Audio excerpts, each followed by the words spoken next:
नमस्कार, जय महाराष्ट्र। माझं नाव अद्वय जोशी आणि मी 11वी 12वीला फिजिक्स हा विषय शिकवतो। जसं मी डेटाचा ॲनालिसिस केलं मागच्या 5 वर्षाच्या डेटावरून हे आढळून येतोय की MBA CET असू दे किंवा MHT CET असू दे, पहिल्या 300 विद्यार्थ्यांमध्ये काहीतरी गडबड आहे। त्यांचे मार्क्स 10वीत 12वीत दिसत नाही, फक्त CET मध्ये दिसतात। 2024 पासून हा ट्रेंड चालू झालाय। 23 ला थोड्या प्रमाणात होता, पण 24, 25, 26 ला हे पीक आहे। 26 ला तर हायेस्ट ट्रेंड आहे। म्हणजे असे विद्यार्थी तुम्हाला दिसतील टॉप 100 मध्ये ज्यांना 12वीला 45% आहेत, 45% आहे, 45.67 46 जे काही पर्सेंटेज आहेत, आणि 10वीला त्यांना 60% आहेत, 60%, 65%, 70% असे विद्यार्थी आहेत। आणि त्यांना CET मध्ये ते टॉपर्स आहेत। असा एक विद्यार्थी किंवा दोन विद्यार्थी नाही, तसे भरपूर विद्यार्थी आहेत। आणि तुम्ही हे समजून घेतलं पाहिजे की हेच विद्यार्थी COEP VJTI सरदार पटेलला जाऊन ऍडमिशन घेतात, जे कॉलेजेस बाकी मेहनत करणारे जे लाखो विद्यार्थी आहेत, महाराष्ट्राच्या वेगवेगळ्या भागातून परीक्षेला तयारी करतात, रात्रंदिवस अभ्यास करतात, सतत त्यांच्या डोक्यात हेच असतं की सर कुठली DPP सॉल्व्ह करू, कुठला क्वेश्चन सॉल्व्ह करू, आमच्या डोक्यात पण हेच असतं सिलेबस कसा कंप्लीट करायचा। तर ही जी मेहनत आहे ही शिक्षकांची, पालकांची, पालक हाच विचार करत असतो की माझ्या मुलाला, माझ्या मुलीला मी बेस्ट कसं देऊ शकेल। मग वेगवेगळ्या बँकेतून लोन काढणं असेल किंवा पॅरेंट्स टीचर्स मीटिंगला जाणं असेल, बाकी पालकांशी डिस्कशन करणं असेल की अजून काय आपण करू शकतो का, किंवा तुमच्या मुलांनी मुलींनी हे यश कसं संपादन केलं। तर एका परिवाराचं, एक जो मिडल क्लास आणि गरीब परिवार आहे, त्याचं सगळं जे काही आयुष्य आहे ते फक्त शिक्षणाच्या अवतीभोवतीच असतं। कारण शिक्षण ही एक अशी गोष्ट आहे ज्यांनी आम्ही आमचं जी सामाजिक स्टेटस आहे, सोशल स्टेटस आहे, त्याचं अपलिफ्टमेंट होऊ शकतं। तुम्हाला IAS व्हायचं असेल, IPS व्हायचं असेल, सायंटिस्ट व्हायचं असेल, इंजिनियर व्हायचं असेल चांगलं, तर COEP VJTI सरदार पटेल सारखे कॉलेजेस तुम्हाला ते वातावरण देतील, ती ऑपॉर्च्युनिटी देतील, तो कॉन्फिडन्स देतील की तुम्ही आयुष्यात पुढे काही करू शकता। आणि त्या जागांवर, आमच्या त्या स्वप्नांवर आज अन्याय होतोय। या संदर्भात मी जेव्हा ॲनालिसिस केला तेव्हा जे CET सेल आहे त्यांनी पत्रकार परिषद घेतली, आणि त्या पत्रकार परिषदेत त्यांनी काहीही मुद्द्याला हात घातलेला नाहीये। जस्ट बीटिंग अराउंड बुश, मूळ मुद्दा बाजूला आणि आजूबाजूच्या गोष्टी करण्यात आल्या। आणि मी नंतर रिप्लाय केला, एक वेगळा व्हिडिओ बनवला, आणि मला वाटतंय की ते आता हे व्हिडिओ बघतच असतील, पण अजूनपर्यंत कुठलाही रिप्लाय आलेला नाहीये। कॅप प्रोसेस तशीच चालू आहे। एवढा गंभीर प्रश्न आहे आणि असं चाललंय की जसं काही झालंच नाही। याच्यानंतर माननीय शिक्षण मंत्री महोदय आहे, त्यांना विचारलेला प्रश्न आहे की तथाकथित शिक्षकाचा एक व्हिडिओ व्हायरल झालाय, त्यांनी काही दावे केले, तुमचं त्यावर काय म्हणणं आहे। तर माननीय शिक्षण मंत्री काय म्हणतायत ते बघा।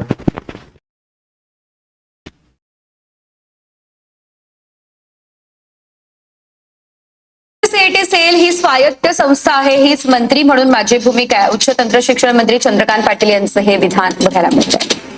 सध्या CET परीक्षेमध्ये देखील मोठा घोटाळा झाल्याचा आरोप केला जातोय। काँग्रेसकडून देखील हा आरोप करण्यात आलेला एका शिक्षकाचा व्हिडिओ देखील व्हायरल झालेला आहे, आणि या संदर्भात आता चंद्रकांत पाटील यांनी आपली भूमिका मांडली आहे।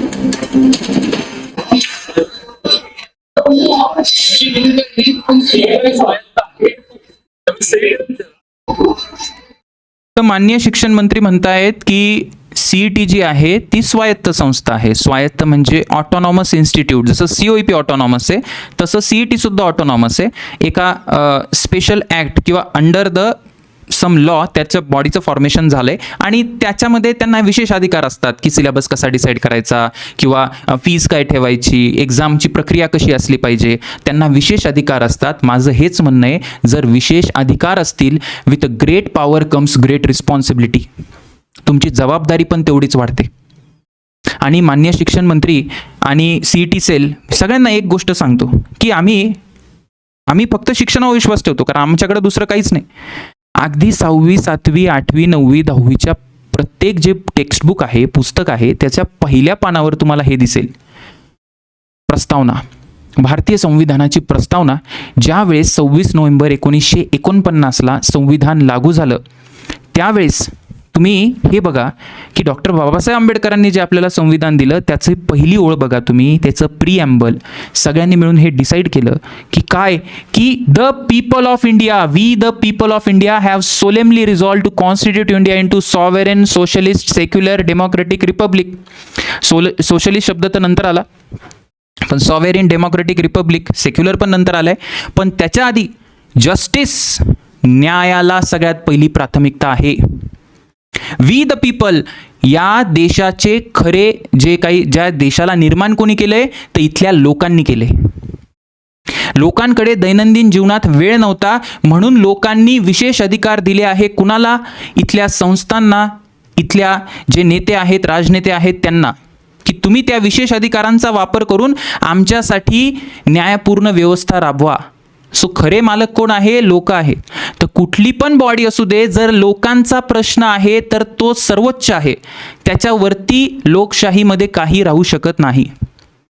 आणि बाकी कुठल्याच प्रश्नांना आम्ही हात घातला नाहीये, पण आमची मागणी एकच आहे की शिक्षणाला आम्हाला न्याय पाहिजे म्हणजे पाहिजे, आणि आम्ही तो मिळवणारच. आणि जे विशेष अधिकार आहेत, ऑटोनॉमस बॉडी आहे, I want to ask the question to the CET cell and their representatives, की हे कसं शक्य आहे बरं?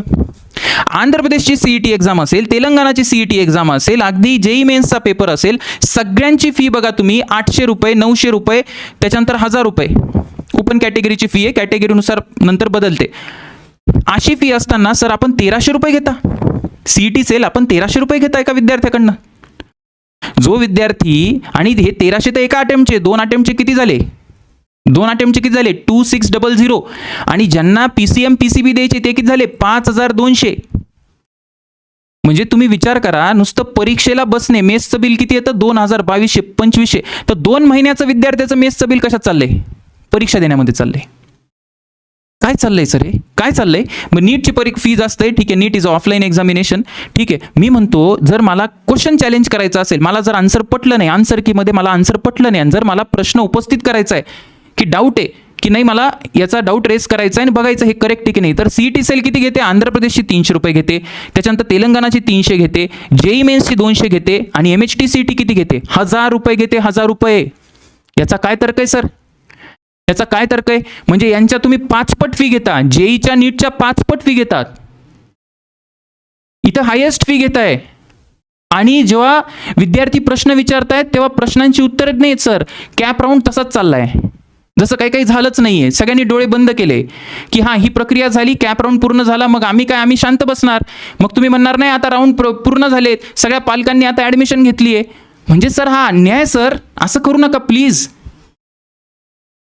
आम्ही काही डिमांड नाही करत आहे तुम्हाला, तो आमचा अधिकार आहे आणि तो आम्ही घेणार आहे सर, तो आम्ही घेणार आहे. मग काय करू शकतो सर आपण काय करू शकतो? आपण बरंच काही करू शकतो. आणि आपली प्रेरणा यासाठी असतील सावित्रीबाई फुले आणि महात्मा ज्योतिबा फुले. तुम्ही हा व्हिडिओ आधी बघा, त्याच्यानंतर मी बोलतो.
सत्यशोधक समाजाची स्थापना केली होती सावित्रीबाई असतील, ज्योतिबा असतील, त्यांनी 1873 मध्ये, ज्यामध्ये समाजातलं असत्य म्हणजे जे काही अशा गोष्टी होत्या ज्या वाईट होत्या किंवा ज्या अन्यायपूर्ण होत्या त्यांना त्यांनी दुरुस्त केलं. मग ते स्त्री शिक्षण असेल किंवा जाती प्रथा जी होती त्याच्या विरुद्ध न्यायासाठी जी लढाई असेल ती त्यांनी केली.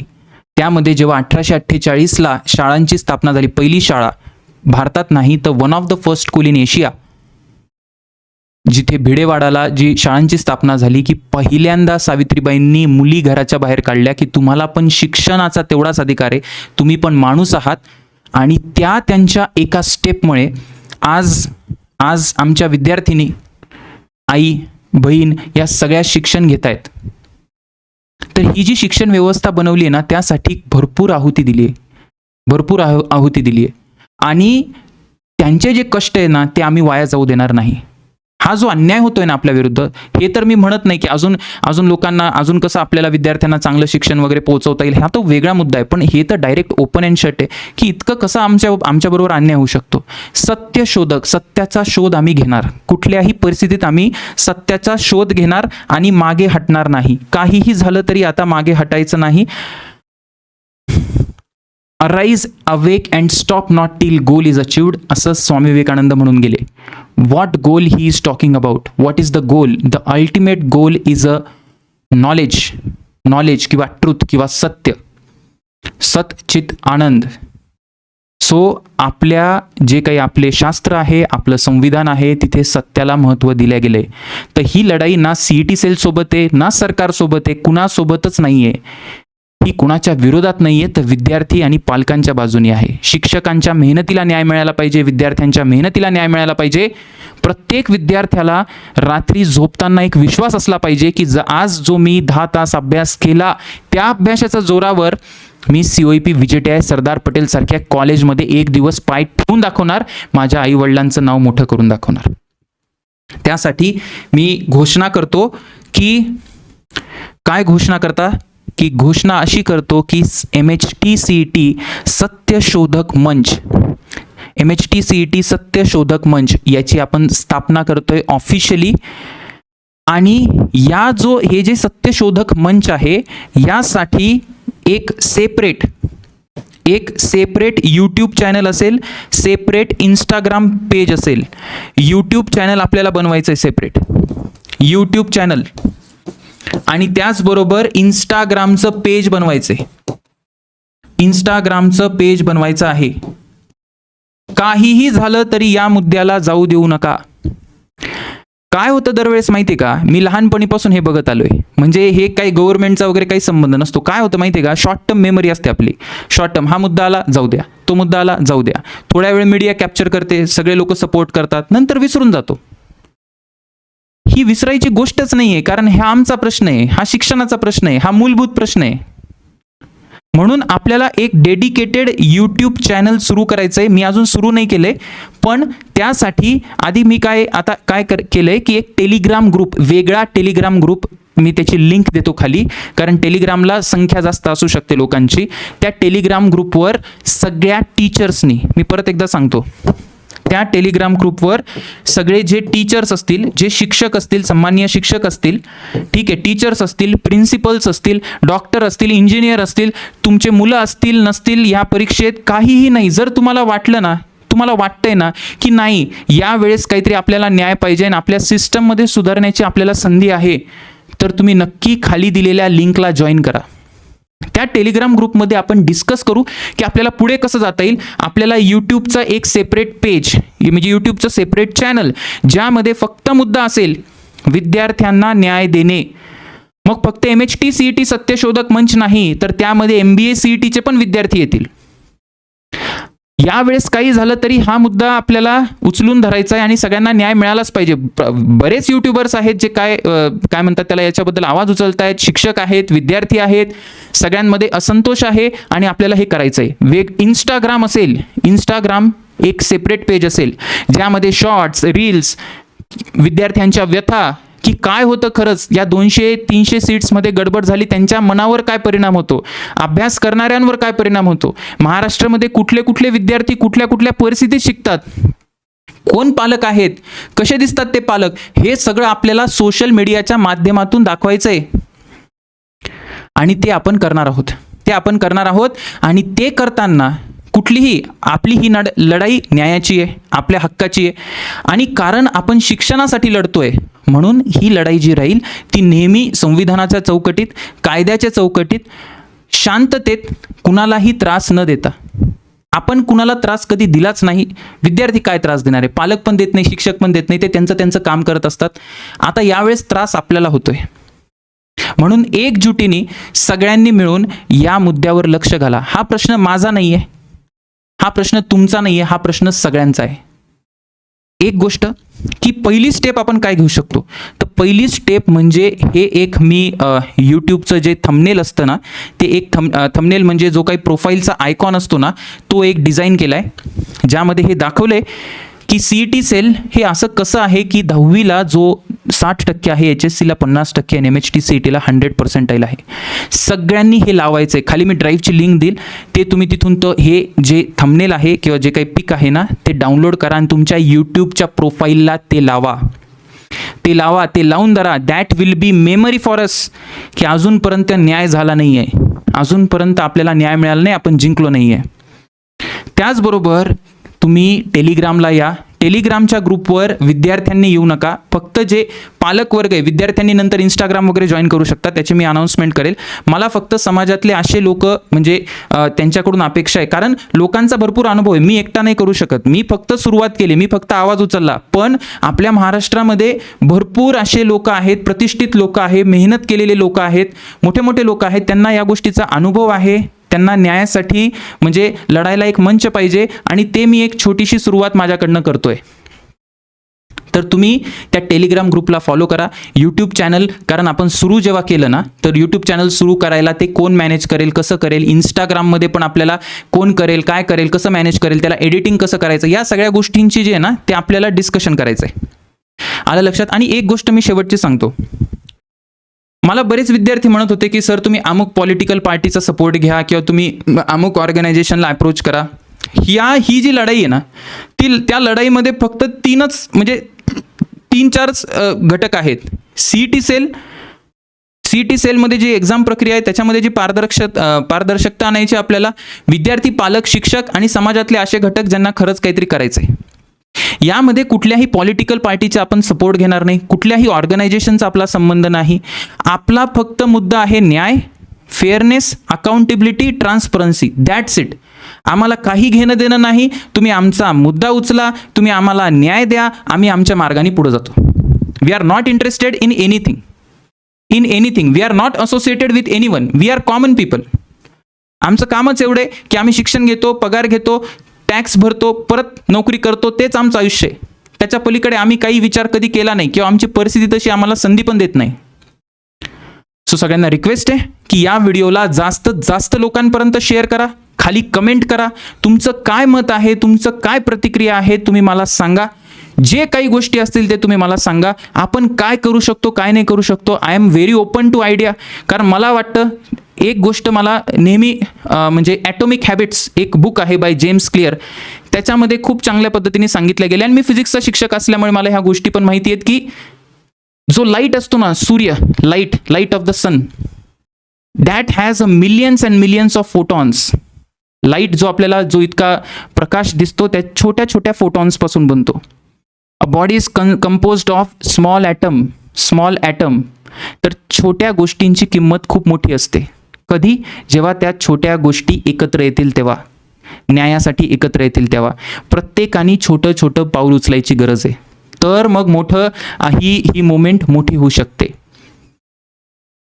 तर मी आशा करतो तुम्ही नक्की यात सहभाग घ्याल, आणि काही झालं तरी दरवेळेस चालून जातं, ढकलून जातं असं होणार नाही, आणि न्यायासाठी आपण लढू. माझा स्टँड एकदम क्लिअर आहे. काहीही झालं तरी मी याच्यातून मागे हटणार नाही. सगळे शिक्षक आहेत ते सुद्धा मागे हटणार नाही यावेळेस. Enough is enough. We want for our students fairness, transparency, accountability, सगळ्याच गोष्टीची. त्यांच्या भविष्याचा प्रश्न आहे, आमच्या न्यायाचा प्रश्न आहे. जय जिजाऊ, जय शिवराय.